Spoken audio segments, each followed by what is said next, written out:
dan die 13de Mei vanmôre, lesing 280 van die Groot Johannes Evangelie boek 2, vir ons gebring deur die innerlike woord aan Jacob Lorber.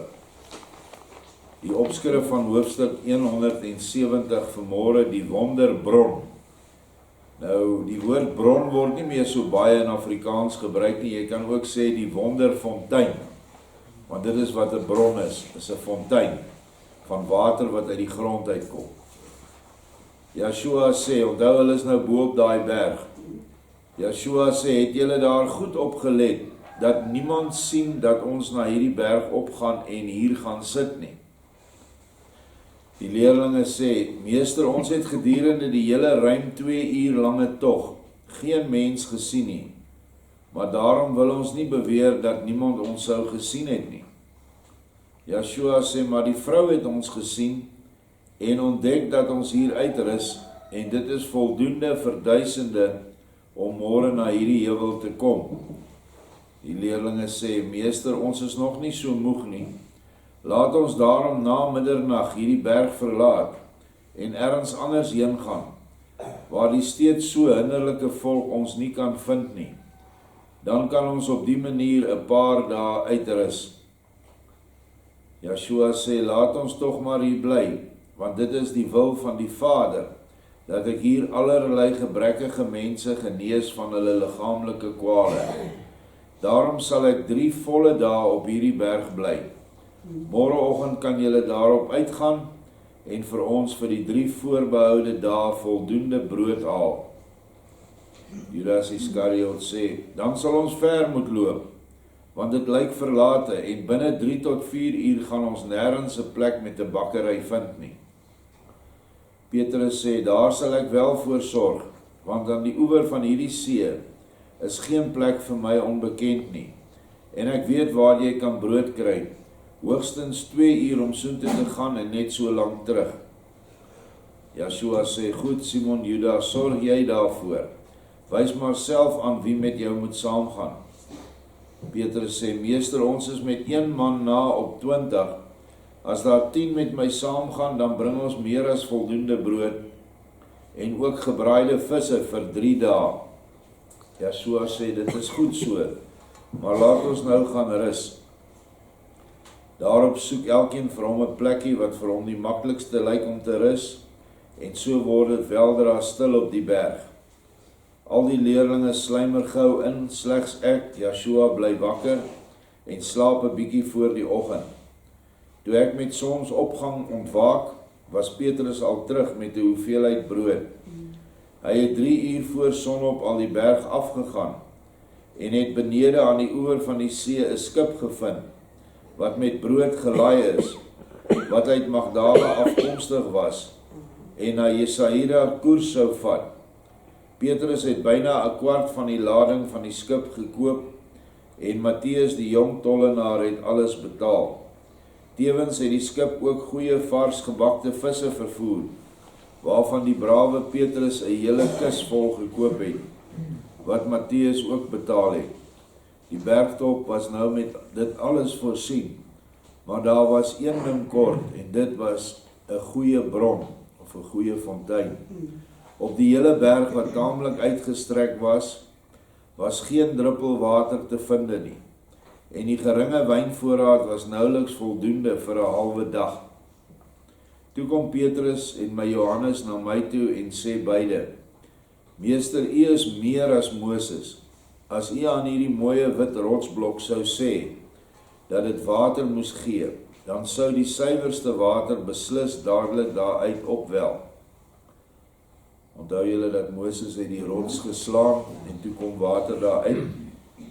Yeshua sê, as julle beide voldoende geloof het, lê dan julle hande op die rots, en beveel hom in my naam om water te gee, en op die plek wat julle met julle hande aangeraak het, sal daar dadelik die beste, suiwerste en smaaklikste water te vinde wees.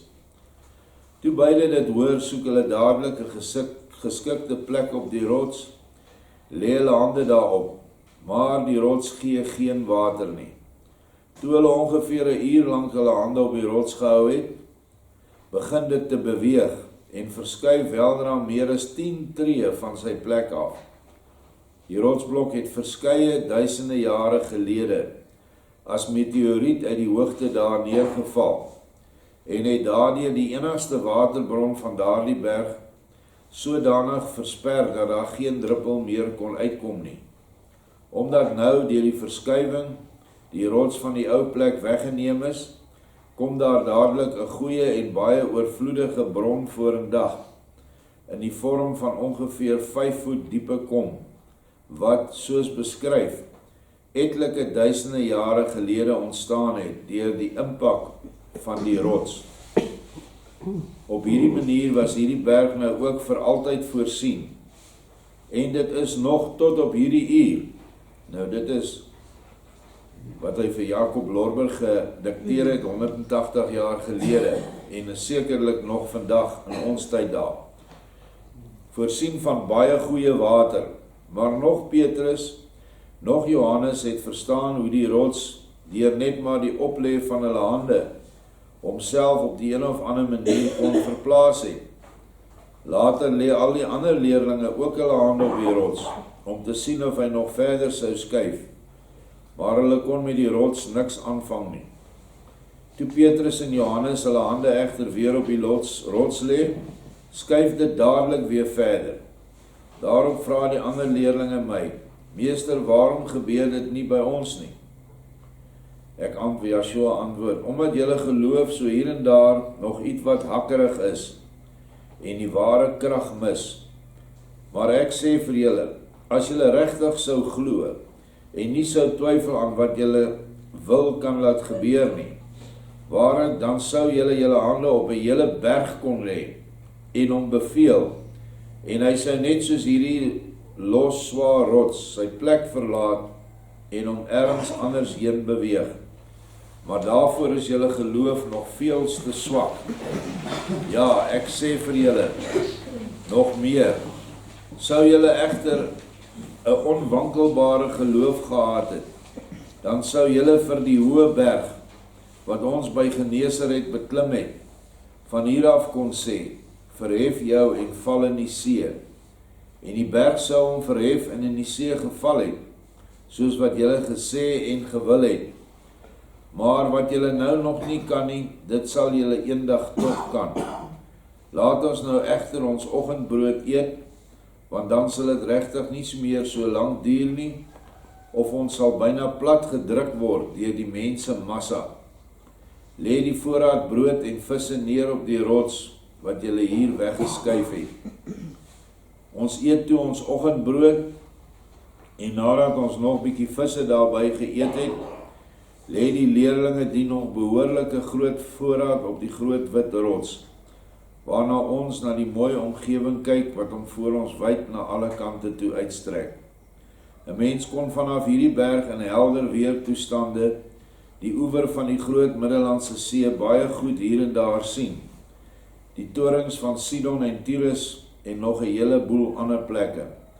Kortom, die uitsig vanaf hierdie berg was pragtig en wetywer met verskeie baie hoëre berge, waarvoor 'n mens dikwels 'n volle dag nodig gehad het om dit te klim. Die totale hoogte bo die oppervlak van die see bedra volgens die mate van hierdie tyd ongeveer 4000 voet. Dit is so 'n bietjie meer as 1000 meter.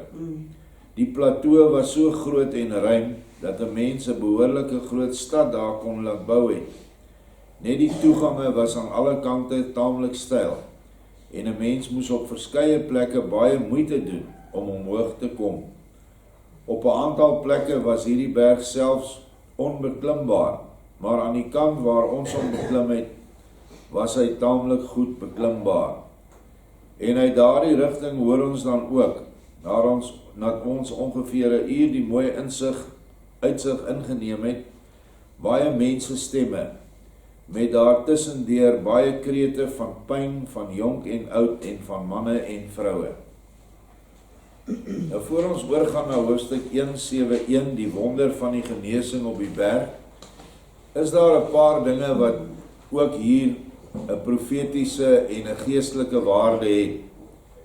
Brood en visse is altyd gedoen met die woord, is die brood, en die visse is mense, wat ons eintlik sê, julle is vissers van mense. So dis wat dit voorstel, want Joshua kon net so maklik op daai berg, kon hy visse en brood laat ontstaan het, maar hy het nie. Hy het gesê, gaan af, nou 2 ure se loop is nogal ver. Dis seker omtrent wat, halfpad Mahem toe. Ja, 8 kilos, ja, dis ver, dis omtrent Mahem toe. En hulle is vroeg in die nag geloop, het hulle dit gaan haal. So, die nag sê vir my dat dit die einde van die tyd eintlik vir ons typeer waarin ons nou is. 'n Berg is altyd 'n hoë vlak van geestelike insig, waar hulle nou op is, en Petrus as apostel bring dan die brood en die visse, en hy stel dan die eindtyd disippels voor van Vader, wat hierdie brood moet gaan haal, vir hierdie mense op die berg wat nou sou kom. En ek kan nie anders te sien as dit wys na hierdie evangelies wat ons nou lees nie, wat ons moet gaan haal, want dit is beskikbaar, en dit moet gekoop word. Nou dit is so, ons moet hierdie koop, dit is gekoop met liefde, want dit is daar gestel vir ons gegee deur Jacob Lorber, Bertha, dat deur hulle groot liefde, waar hulle self as ouers aangebied het, maar die goed is ook in boekvorm beskikbaar, wat nou ongelukkig gekoop moet word, want jy kan nie net boeke verniet druk nie, dit is nie moontlik vandag nie. Die bron of die fontein is hulle self, wat moet oopgaan, wat eintlik dui op ons, wat dan die bron van alle water gaan wees, geestelike water. Want Joshua sê, soos wat julle hierdie brood en die lewende waters inneem, so sal lewende waters uit julle uitstroom. En as ek net die laaste vers, wel ek kan het maar net sê, hier in die volgende hoofstuk het die apostel self, die klomp disippels wat daar was, ek dink hulle was so 20, het self die mense onderrig, wat dan ook aandui dat dit die water is wat nou oopgemaak is. Die 2 disippels, Petrus en Johannes, kon dit skuif, hulle geloof was al reeds soos 'n rots, soos hy vir Petrus gesê het, jy is my rots, waarop ek my gemeente gaan bou. En Johannes, weet ons, was 'n baie spesiale man, wat alreeds die hoogste geestelike vlak bereik het, nog voor die waarheidgees uitgestort is. Wat al die ander bereik het, toe die waarheid uitgestort is. En die waarheidsgees is eintlik die water, wat dan in hulle ingestroom het deur Joshua se lering, en kragtig nadat Joshua opgevaar het, is dit vir ons almal uitgestort vir die afgelope 2000 jaar, is daardie gees werkend in die mensdom. Maar ongelukkig net 'n klein groepie mense is bereid om die waarheidsgees te soek en in die waarheidsgees te wandel. Nou ja, dit is die rots wat geskuif moes word. En hierdie is 'n rots wat van 'n planeet of van 'n asteroïde of iets, 'n komeet of 'n ding afgekom het.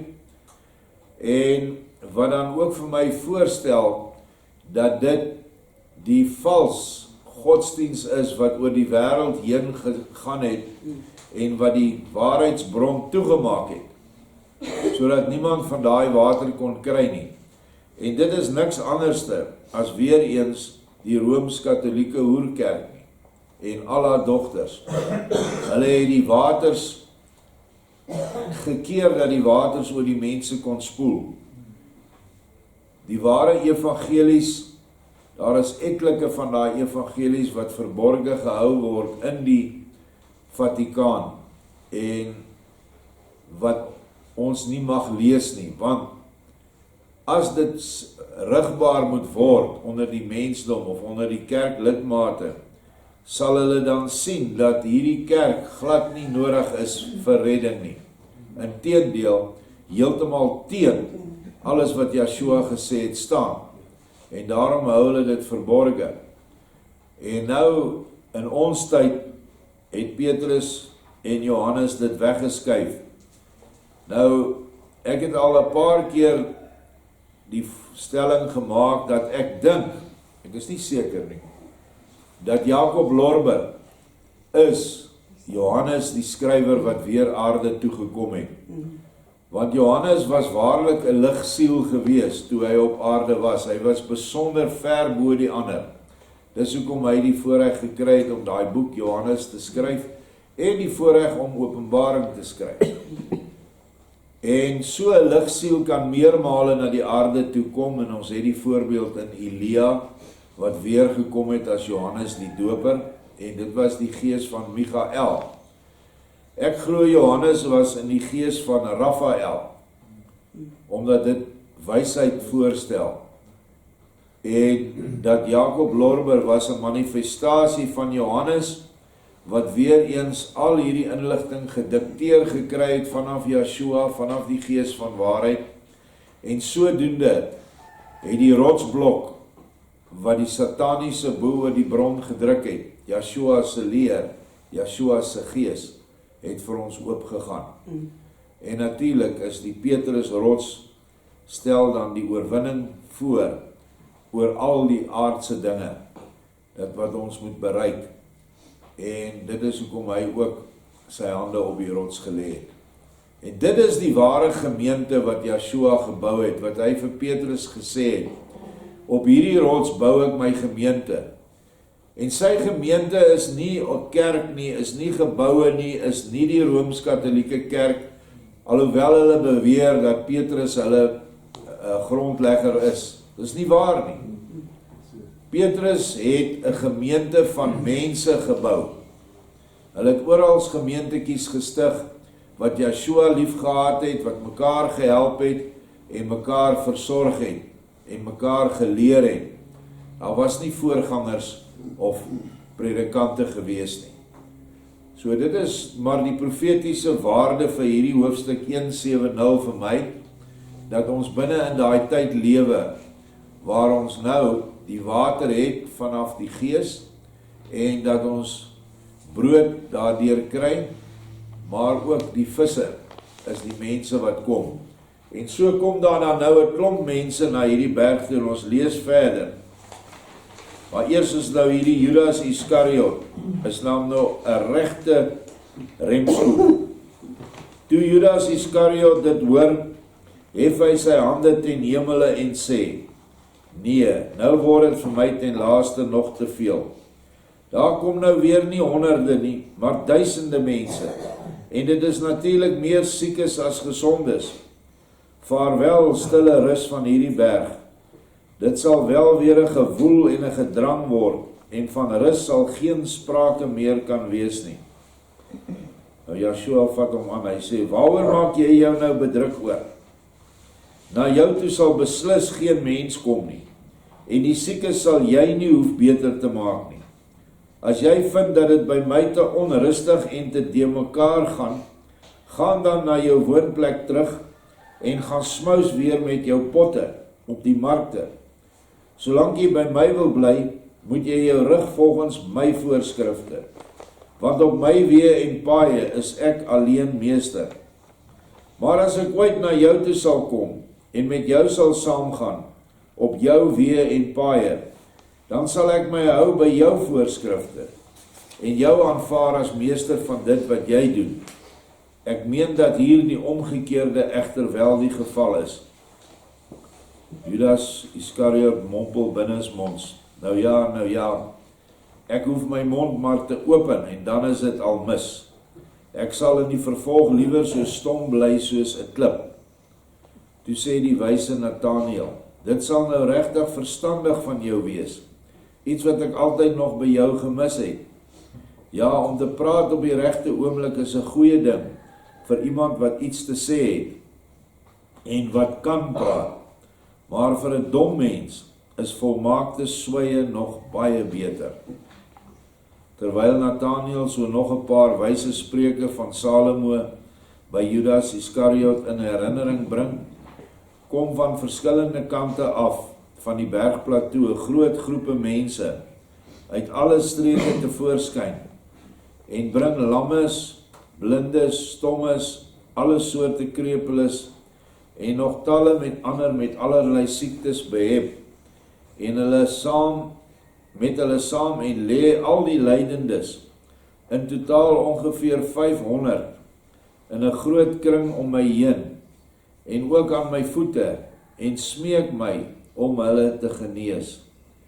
En kyk, ek genees hulle met een enkele woord, en sê toe aan die geneesde mense, sta nou op en loop.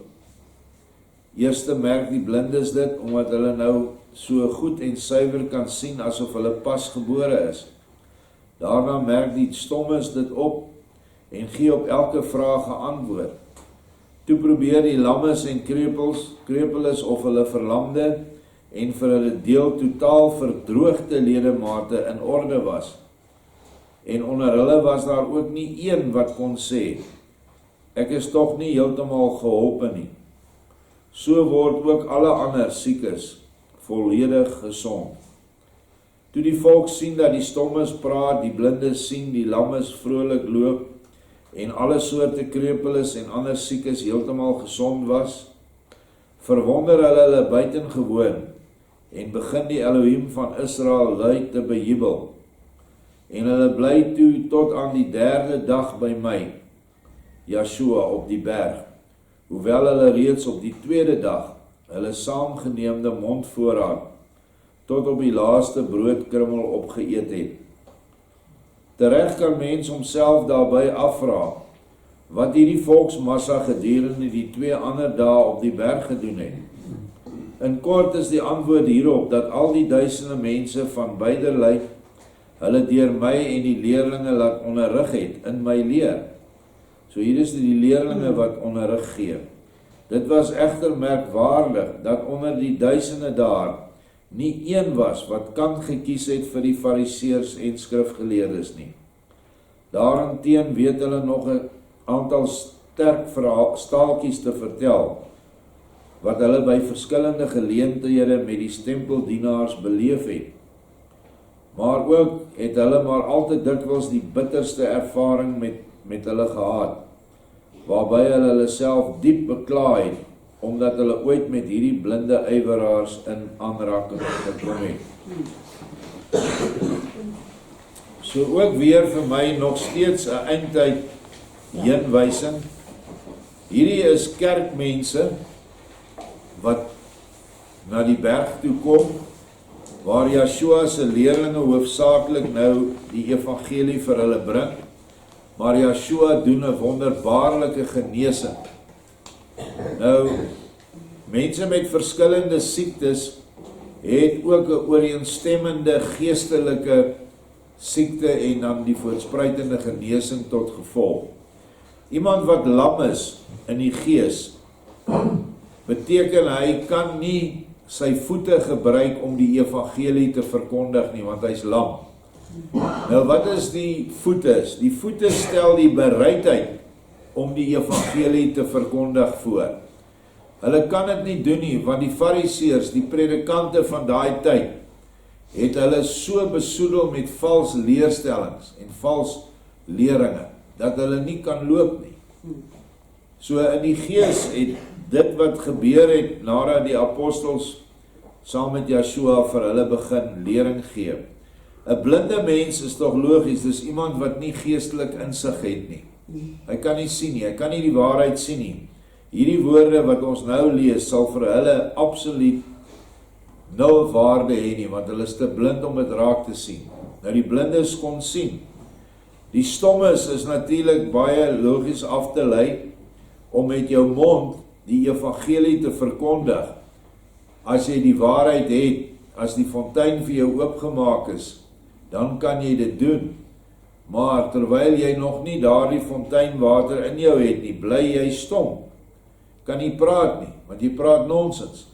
En dit is vir my so erg, dat mense hierdie lering wat ons hier kry, vergelyk met lering wat hulle in die kerk kry.